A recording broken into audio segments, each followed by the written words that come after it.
2,43,000 বৈধ লাইসেন্সারি rickshaw van একটি গুরুত্বপূর্ণ নীতিমালার আওতায় ব্যাটারি সংযোগের অনুমতি দিয়ে নতুন করে অবৈধ রিক্সা তৈরি প্রবন্ধতা বন্ধ করা প্রয়োজন, যাতে অবৈধ রিক্সা আর বৃদ্ধি না পায়।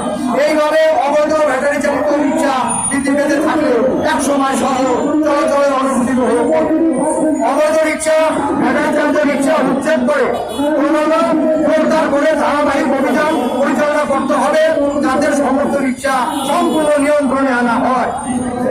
প্রতিদিন ঢাকা সিটি কর্পোরেশনের বাইরে থেকে অনেকগুলি রিক্সা আসে, বিভিন্ন পয়েন্ট দিয়ে রিক্সা ঢাকা শহরে প্রবেশ করে।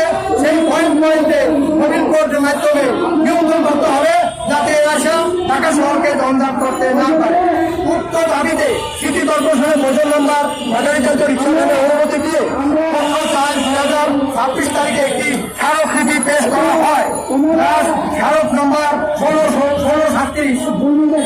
আমরা গণমাধ্যমের মাধ্যমে সরকার সংশ্লিষ্ট নিকট বৈধ লাইসেন্স প্রায় 2,41,000 রিক্সা ভ্যান ও ব্যাটারি সংযোগের অনুমতি দিয়ে সমস্ত অবৈধ ব্যাটারি চালিত রিক্সা নিয়ন্ত্রণ দ্রুত কার্যকর পদক্ষেপ গ্রহণের জোর দাবি জানাচ্ছি। আপনার নাম পরিচয়টা বলেন। আমার নাম মোহাম্মদ গিয়াসউদ্দিন হাওলাদার, সাধারণ সম্পাদক, বাংলাদেশ রিক্সা ভ্যান মালিক ফেডারেশন, রিক্সা ভ্যান ও ব্যাটারি চালিত রিক্সা ভ্যান মালিক ফেডারেশন। সবাই আমরা আমাদের সমস্যা নিয়ে আসছি, একে অপরকে সহযোগিতা করি, একে অপরকে সহযোগিতা করি, কোনো বন্ধ করতে না যায়।